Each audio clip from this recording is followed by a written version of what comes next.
নমস্কার বন্ধুরা, কুকুই তো আনেসা চ্যানেলে আপনাদের সবাইকে স্বাগত। আজ একটা দারুণ রেসিপি তৈরি করব গরম ভাতে খাওয়ার জন্য।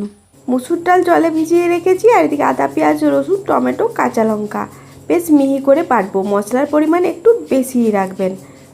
মশলা তো বেটে নিলাম, এবার মিক্সার জার থেকে মশলাটা একটা বাটির মধ্যে তুলে নেব। আর এখানে 1 থেকে 1.5 চামচ মতো মশলা ওই মিক্সার জারের মধ্যেই রেখে দিয়েছি। দেখুন, পুরোটা কিন্তু আমি বের করিনি। এবার ওর মধ্যে জলে ভিজিয়ে রাখা মুসুর ডালটা দিয়ে দেবো, জলটা ঝরিয়ে। ডালটা আমি আধ ঘন্টার জন্য ভিজিয়ে রেখেছিলাম। সামান্য একটু জল প্রয়োজন হলে দেবেন, তারপরে ভালো করে মিহি করে ডালটা এখানে বেটে নেবেন।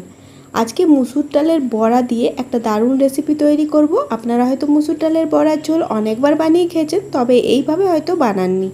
ডালটা বেটে একটা বড় বাটির মধ্যে দিলাম, কিছুক্ষণ এইভাবে ফেটিয়ে নেব। ফেটানো হয়ে যাওয়ার পর এর মধ্যে এই উপকরণগুলো মেশান, যেমন ধরুন নুন, হলুদ, জিরে গুঁড়ো, ধনে গুঁড়ো, সাথে গরম মশলার গুঁড়ো, আর দিয়ে দেবেন একটুখানি চিনি, সাথে বেশি করে কুচিয়ে রাখা পেঁয়াজ, ধনেপাতা, কাঁচা লঙ্কা। হ্যাঁ, কাঁচা লঙ্কাটা তবে খুব বেশি নয়, নিজের ঝাল অনুসারে দেবেন। পেঁয়াজ আর ধনেপাতাটা একটু বেশি দিতে বললাম। এবার এর মধ্যে দিয়ে দেবো 1/2 চামচ মতো গোটা জিরে, আর দিয়ে দেবো একটুখানি কালো জিরে।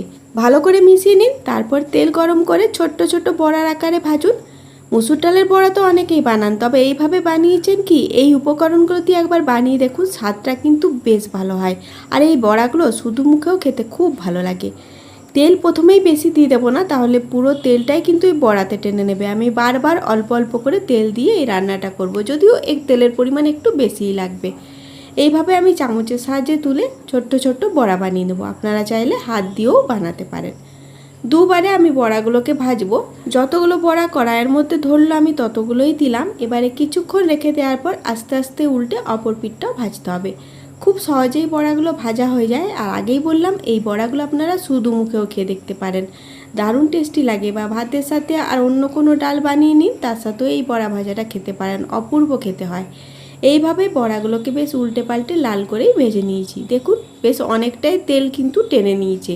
প্রথম ব্যাচের বড়া আমার ভাজা হয়ে গেছে, আর আরেকটু যে তেল পড়ে আছে সেই তেলে কিন্তু বাকি বড়াগুলো ভাজা যাবে না, তাই আবার আরেকটু তেল দেব। তেলটাকে গরম করে আবার একইভাবে সমস্ত বড়াগুলোকে ভেজে নেব।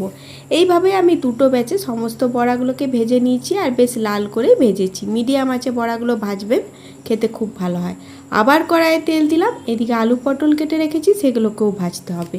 প্রথমে পটলগুলোকে লাল করে ভেজে নেব। ঢাকা দিয়ে দিয়ে কিছুক্ষণ নাড়াচাড়া করার পর যখন দেখবেন পটলটা লাল হয়ে এসেছে, তখন এর মধ্যে পরিমাণ মতো নুন আর একটু হলুদ দিয়ে সেটাকেও ভাজা করে নিতে হবে।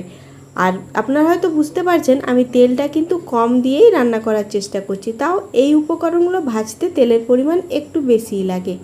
আবার আর একটু তেল দিয়ে আলুগুলোকেও বেশ ভালো করে ভেজে নেবো। একইভাবে নুন আর হলুদ দিয়ে আলু পটল বেশ লাল করেই কিন্তু এখানে ঢাকা দিয়ে দিয়ে ভাজবেন, তাহলে তরকারিটার স্বাদ খুব ভালো হয়। ভাজাভাজি করতেই সময়টা একটু বেশি লেগে যায় আর কি, তারপর রান্নাটা ঝটপট হয়ে যাবে। কড়াইয়ে আরেকটু তেল গরম করে গোটা জিরে দিলাম, বেটে রাখা সেই মশলা দিলাম। বেশ ভালো করে মশলাটাকে কষাবো। কিছুক্ষণ কষিয়ে নেওয়ার পর পরিমাণ মতো নুন, হলুদ, জিরে গুঁড়ো, ধনে গুঁড়ো, কাশ্মীরি লঙ্কার গুঁড়ো এখানে দিতে পারেন, আর দিয়ে দেবেন এখানে একটুখানি চিনি। বেশ ভালো করে নাড়াচাড়া করে কষিয়ে নেবেন।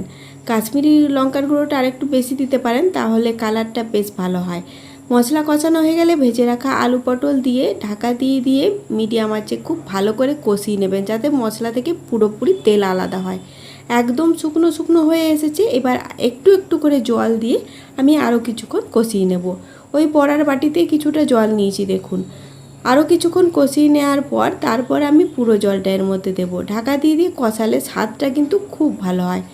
প্রায় 4-5 মিনিট মতো কষিয়ে নিয়েছি, তারপরে বাকি জলটা এর মধ্যে ঢেলে দিলাম। গ্রেভিটাকে ফুটিয়ে নিতে হবে। ফুটে উঠলে তারপর ভেজে রাখা বড়াগুলো এর মধ্যে ঢেলে দিন, আর একদম শেষে আরও 2-3টে উপকরণ মিশিয়ে দেবেন, তাহলে স্বাদ খুব বেড়ে যায়। বড়াগুলো দেওয়ার পর আমি দিয়ে দিলাম এর মধ্যে গরম মশলার গুঁড়ো, একটুখানি ঘি। আর ফোটাবার দরকার নেই, ঢাকা দিয়ে কিছুক্ষণ স্ট্যান্ডিং টাইমে রাখুন। বড়া এক্সট্রা গ্রেভি অনেকটাই টেনে নেবে। তারপর গরম গরম ভাতে পরিবেশন করুন, খুব ভালো লাগে খেতে।